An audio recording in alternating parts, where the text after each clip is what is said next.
today's video, I'll be sharing how I achieved this dress right there. This is a selkie inspired dress. I've been wanting to try out this dress and I'm glad I finally did. Here is my fabric. I got this fabric from Fabricland, 3.5 meters, and the first thing we're going to be doing is drafting the upper part of this dress, which is the square neckline top part of the dress. And once we're done with that, I will share how I achieved the lower part, which is the skirt part of the dress. Now, without further rambling, let's get straight into the drafting of the pattern. So we are going to start with the top part of the dress, and we would need our body measurements. I'm going to start with the vertical measurements. So my first line is the shoulder line. From the shoulder line, I'm going to mark my bust point. Mine is 10 inches, and from the shoulder line, I will also mark the under bust, which is 13.5. And because this is going to have a cut at the under bust, I'm going to add 2 inches to join it to the skirt. And then I will connect all of the dots into a straight line.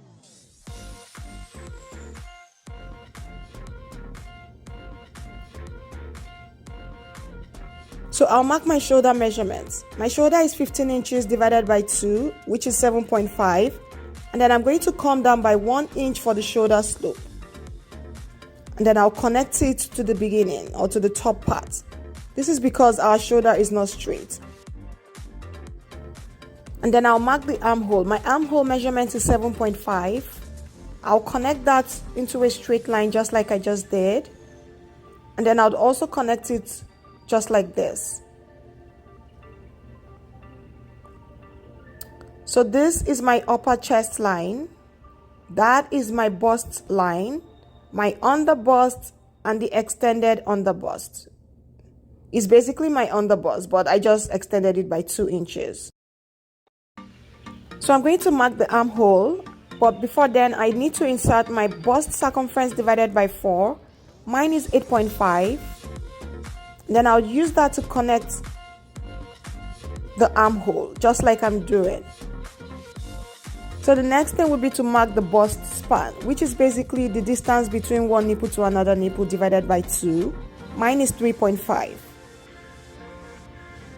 So I'll mark 3.5 all the way from the under bust to the upper chest line. And then I'm going to insert the neckline. So you need to determine how deep you want your neckline to be. Mine was 7 inches. So I'm just going to mark my neckline right at the 7-inch mark, and then I'll connect it. Just like that. So that's my neckline right there, because this is going to have a square neckline. So I would also mark 3.5 at the top of the neckline, and then connect with a straight line. So at the under bust, I'm going to mark 1 inch on both sides. So 1 inch right there, and then 1 inch at the other end. And I would repeat the same for the extended under bust. So we're going to connect this dot together with a straight line, just like I'm doing. And then we'd have to connect that to the bust line with a slight curve.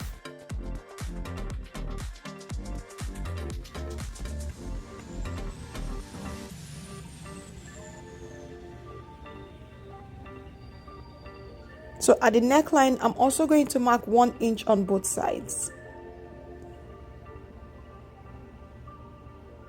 So 1 inch at the side, and then 1 inch at the other end as well. I'll also connect these dots to the bust line with a slight curve.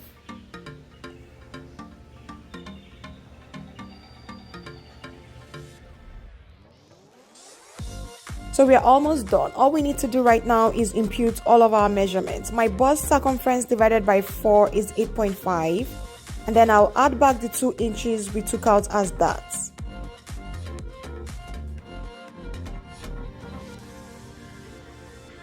So on my bust line, I'm going to mark 8.5 and then add 1 inch.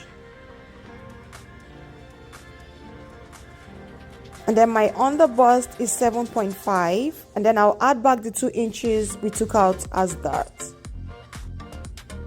Then I'll repeat the same process for the extended on the bust as well. And then I'll connect the dots and we're done.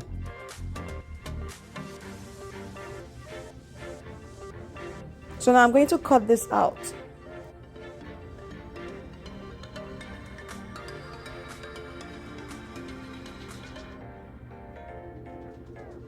So we really don't need the upper part. It was just for illustration purpose so that everyone is able to understand. So this is the center front. We need just one of that. We need just one. Pardon the error. And then for the other piece, we need two of that.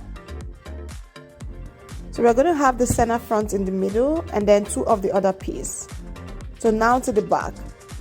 I'll repeat the same process by starting with the shoulder line. And from the shoulder line, I'm going to mark my upper chest line, which is 7.5.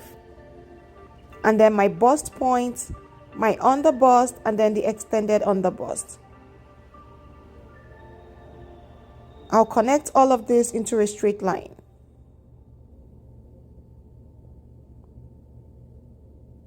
So that's my upper chest line, my bust line, my under bust, and the extended under bust. So the first thing we're going to do would be to mark the zipper allowance. I'll mark 1 inch all the way from top to the bottom. And then connect with a straight line. So the next thing would be to determine our bust span, which we'll need for the darts. So I'll mark 3.5 all the way from top to the bottom. And then connect with a straight line. So right at the under bust, I'm going to mark 1/2 inch on both sides. And then I'll connect that to the upper chest line, but I'll come down by 1 inch at the upper chest line. And connect the dots, just like this. So the next thing will be to insert all of our measurements. My bust circumference divided by 4 is 8.5, and then I added 1 inch. I'll repeat the same for the bust line as well. So my under bust circumference divided by 4 is 7.5, and then I added back the darts. I'll repeat the same for the extended under bust and connect the dots. So before cutting this out, I'd like to come down by 1 inch at the upper chest line, just like I'm doing, but you can leave as is. And then I'll connect it to the very end. Time to cut out.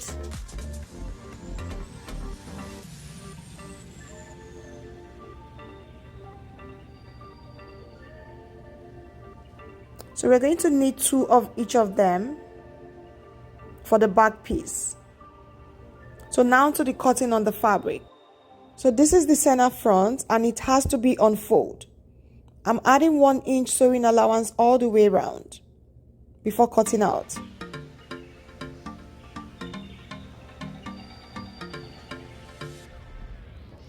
So this piece, we need 2 of this. I'll cut out one part and I'll use that to cut out the other part.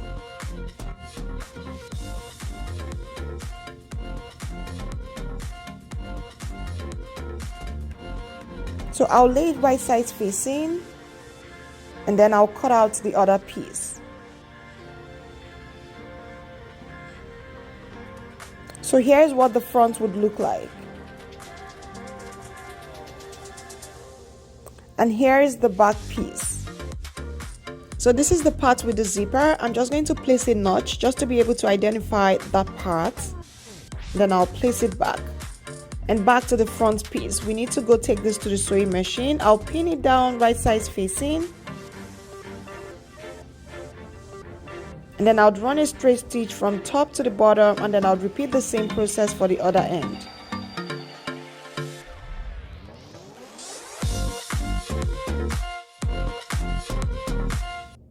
So at the front piece we just sewed, I'm going to place notches on the curves. and then I'll iron that out. So here is the back piece. I'm going to separate two of them, each of them just like this. I'll pin it down and then run a straight stitch for each of them.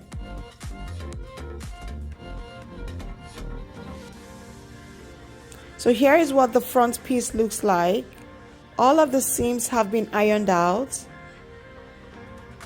and the back piece has also been sewn together just like this. So remember, we notched the zipper parts just to be able to identify each of them. I'll take each part for the back and pin it to the front piece. Here is the zipper part. So right side facing, I'm just going to pin this all the way down. And then I'll do the same for the other back piece as well.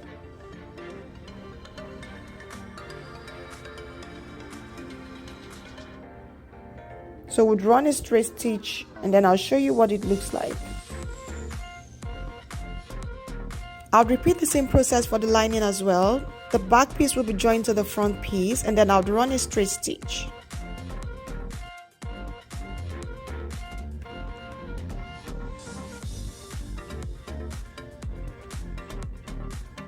So they've all been joined together and this is what it looks like.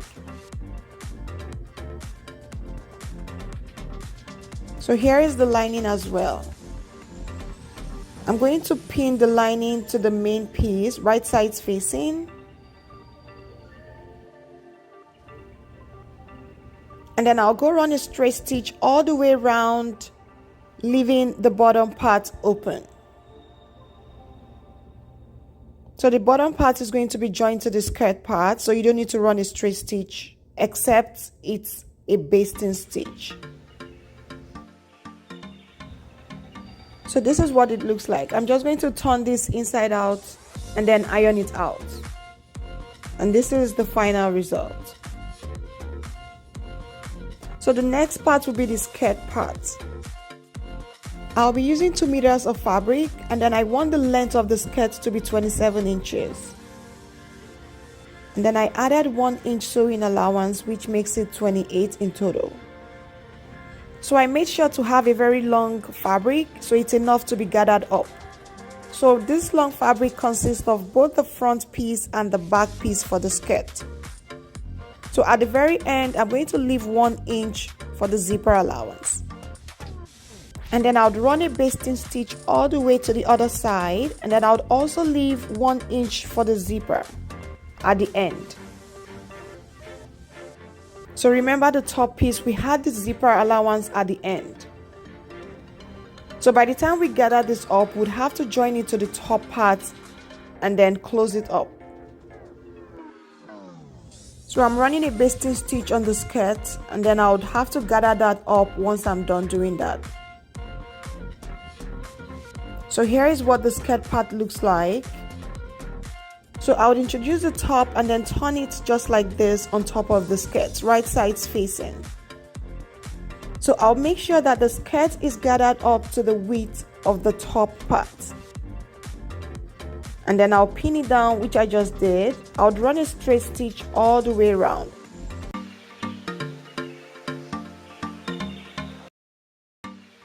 Here is the result. I'll show you the front piece as well. So the next thing would be to add the lining to this.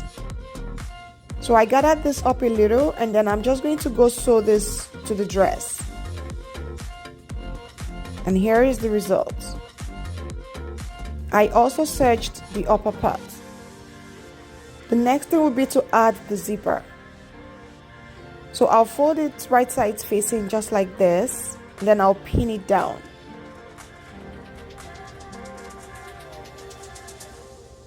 So here is my zipper, which is not the same color as my dress. This is what I have at home, so yeah.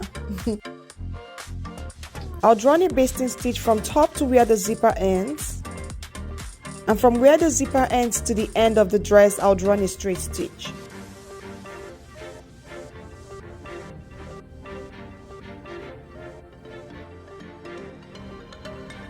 So a basting stitch up to that point, and from there a straight stitch all the way down.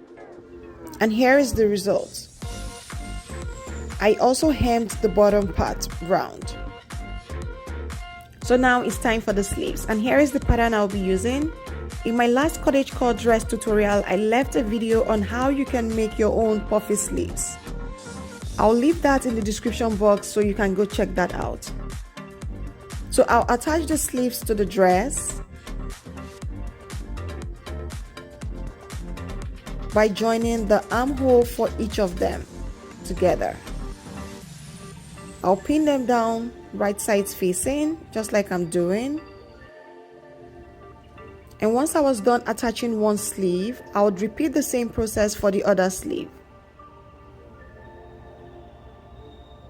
And that's it, you're done.